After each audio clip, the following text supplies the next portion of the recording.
Live from downtown Detroit, home of WDIV and Click on Detroit, Local 4 News at 6 starts now. The UAW is negotiating again. This time, it's with Uncle Sam for the chance to stamp out corruption on its own. A deadly incident at a local mall under scrutiny now 6 years after the decision not to file charges against the security guards involved. And a woman tased by police says the officers knew she was pregnant. The chief says the video tells a different story. All coming up, but we need to get to breaking news first here at 6. Just in from Monroe County, where state police are on the scene of a trooper-involved shooting. You were looking at the live pictures here from the scene. This is South Dixie Highway near Dunbar. State police are telling us they responded to that area to a call about a suspicious man who was walking the streets with a knife, yelling at cars passing by. So we await information on any injuries. We are on the scene. We've got a crew there just arriving, and we will have new information from Monroe just as soon as it's available to us. All right, now let's get to the case of Crystal White, who says excessive force cost her unborn baby its life. She's now suing the Southfield Police Department. Take a look at this video here. This is from back in January, showing that very chaotic encounter between Crystal White and the officers who were responding to a complaint about White from her own family. Priya Mann is live now with more on how police are explaining what happened. And Priya, we know the chief says this video supports his officers. Yeah, he's defending his officers. He says the woman wasn't visibly pregnant. She told police she was about 5 weeks along when she was in the back of a squad car.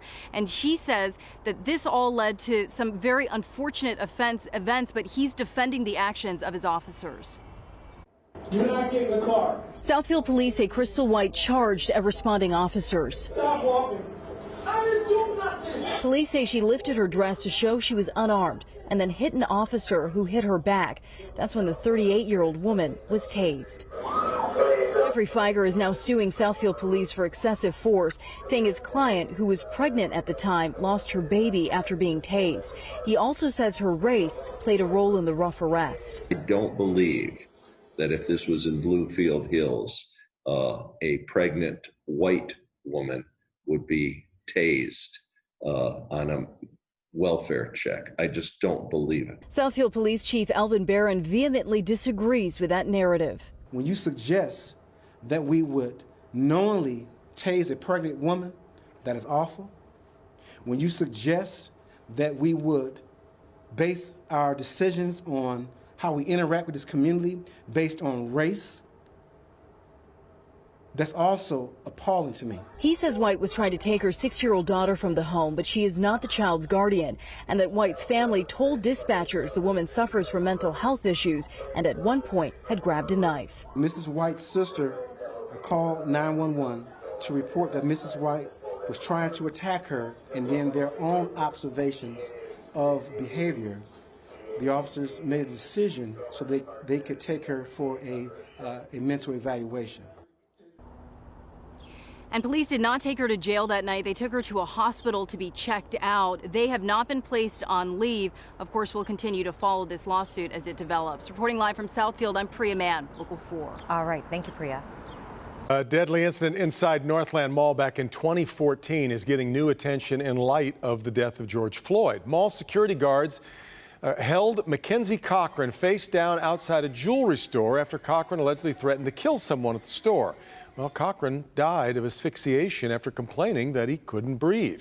Oakland County Prosecutor Jessica Cooper did not bring criminal charges in the case, saying that while the guards were poorly trained, there was no intent to harm or restrict Cochran's breathing. Victor Williams reports on why the case is now getting another look. It's been 6 years and the family of Mackenzie Cochran is still seeking justice in the events that happened right here at Northland Mall that left a 25-year-old dead. Attorney Jerry Thurswell says it's a death that's extremely similar to that of George Floyd. His chest was compressed. He wasn't breathing. He was saying, I can't breathe. I can't breathe. What more do you need? I can't breathe. I can't breathe. I'm dying. And they just continue to sit on his back. Mackenzie Cochran died with multiple security guards on his back at Northland Mall following an altercation at an LA Diamond store where he allegedly threatened a clerk. The security guards never charged. It's the same case as Floyd. why the Oakland County prosecutor decided not to issue charges 6 years ago is beyond me. Since then, his family has been searching for any type of justice they could find. He left a brother who's a police officer. He left a sister who's a nurse and the most loving, caring mother. But at least they can take comfort in learning that the current Oakland County prosecutor is now asking the state attorney general to review the case. I think Dana Nessel, the attorney general, is going to take this case and she's going to take the bull by the horns and she's going to prosecute. It's too bad that Floyd had to die to bring justice to the Cochran family. And maybe if charges had been brought 6 years ago and the public was aware of what happened, maybe the Floyd case could have been avoided.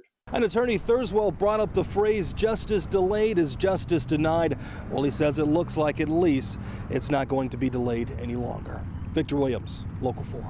All right, Victor, now we did reach out to the Oakland County prosecutor for comment today, but so far we have not heard back. The United Auto Workers are headed for an entirely different and perhaps most important negotiation now. The U.S. Attorney Matthew Schneider has agreed to talk with UAW President Rory Gamble to see if changes can be agreed to rid the union of corruption. Local 4 business editor Rod Maloney has the story tonight from Southfield. These are not contract talks. These are negotiations for the union's very future. The Fed's not happy with the steady stream of leadership convictions at the UAW, nor are they happy with the reforms that have been put in place. In a joint statement released today, U.S. Attorney Matthew Schneider said, quote, "I look forward to working with President Gamble to achieve what I hope will be a joint effort to resolve some of the serious issues. The UAW's membership deserves our concerted push to bring about significant and important reforms," end quote. Gamble, for his part, said, quote, "I look forward to discussing with U.S. Attorney Schneider the many reforms we've already put in place and furthering our efforts on other ongoing reforms for the UAW and our members," end quote. One of the concerns is the disposition of a cabin at the UAW's Black Lake property up north, built for former President Dennis Williams. It's under contract to be sold. There's no guarantee they'll come to an agreement. Talks come June 30th in downtown Detroit. Rod Maloney, Local 4. All right, Rod, we are coming off a beautiful weekend, but some of the grass is getting a little crunchy in some spots. It is. We've got a heat wave coming now. So let's get to Ben's place for more on the forecast. Ben. Yes, not only are we going to need the air conditioners, but a lot of us are going to need the sprinklers as we go forward because there is not a lot of rain in this forecast. Let's go to Storm Tracker 4 and find out where it is. It's all sort of hanging out off to our south and east. Big swirl of it around the low coming off of the Atlantic, and it'll try to make some inroads up here. You see a couple sprinkles there, maybe into central parts of Ohio. We've got a slight chance on Wednesday, but guys, that's really the only shot of rain we've got going forward. Tonight, though, very pleasant. Temperatures are going to be in the 70s and 60s and low humidity. We'll start adding in some of that heat incrementally here in the next 24 hours, but we're really going to pour it on by the end of the week. Multiple 90-degree finishes as we head towards Father's Day on Sunday. We'll see what else is coming with it in just a few minutes. If you want a sneak peek at those numbers before we get to the full forecast, the Local Forecasters app has it for you. Download it for free in your app store by searching WDIV. Guys?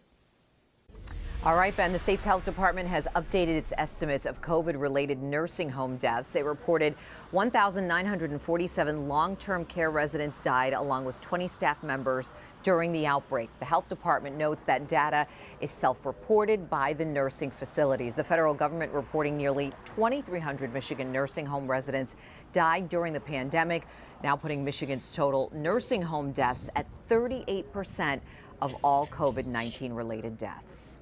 In an executive order, the governor is demanding more testing as well in Michigan nursing homes for residents as well as staff, but has not changed the policy housing COVID positive and COVID negative patients in the same building. And that is just one of today's coronavirus headlines. Yep, Michigan reporting 74 new cases of COVID-19 along with 2 additional deaths. The FDA has revoked emergency use authorization for 2 drugs that had been touted by President Trump for treatment of COVID-19. The agency now says the drugs, hydroxychloroquine and chloroquine, are unlikely to be effective against COVID-19 and that there's no reason to believe the drugs' potential benefits outweigh their known risks. Oakland University planning on welcoming students back to campus this fall. The school will have what it's calling reduced populations of students, faculty, and staff on campus at any given time. The Grand Hotel on Mackinac Island also planning to open up on the 21st of June for the 2020 summer season. It's a day that many have waited for. Salons and spas, barbershops now reopen across the state. This morning, our crew was on hand for some of the very first customers at the Hayes Barbershop in Sterling Heights. Customers noticed a few safety changes as soon as they arrived at the salon. Mask wearing is required. Everyone has to follow social distancing guidelines. Businesses are also requiring customers to wait outside until the start of their appointments. And while many people are really excited to get their hair cut again, many are also a little uneasy. So we asked you to share what kind of questions you have about hair salon safety, and our Dr. Frank McGeorge has the answers. The biggest question of all was also the most common. Is it safe to get a haircut? It's safe to get a haircut as long as everyone continues to follow safe practices. Now, obviously, it's impossible to distance yourself from the person cutting your hair, but you should be separated from other patrons or stylists, and because distancing isn't possible, masks should be worn, and both staff and customers should stay home if they have any symptoms. What if you're at a high-risk group? People in high-risk groups don't need to be afraid to go out in public or get their hair cut, but they should be extra mindful of precautions to reduce the spread of infection. In the end, everyone needs to feel comfortable with the inherent risks to close contact situations. Here's a related set. Can the coronavirus survive on hair? If so, for how long? Should I wash my hair when I get home? It is probable that SARS-CoV-2 can survive at least a short while on hair, but honestly, there is no good information about how long. Now, personally, when I come home after working in the ER, even though I actually wear a surgical cap, I wash my hair about 2/3 of the time. But remember, the ER is a much higher exposure environment full of sick people compared to a salon where everyone is more likely to be healthy. What safety measures should I look for at my salon? Waiting areas should have limited numbers of people, or people can be waiting in their cars. Everyone should be spaced appropriately apart. Ventilation is important. The air should be fresh and flowing. Temperature checks and symptom questions are important. And finally, wash for frequent hand washing and mask use among the workers. Finally, is there anything else I can do to reduce the risk? The safest thing is really just to stay home, but obviously that's not practical. Realistically, until we have a vaccine or treatment for COVID-19, everyone should simply limit their close contact activities as much as possible. Get your hair and nails done, just consider doing it less often. And infectious disease experts say because these services involve close contact, really for an extended period of time, they will be one of the higher risk things we do. Safety measures can reduce that risk, but they can't eliminate it.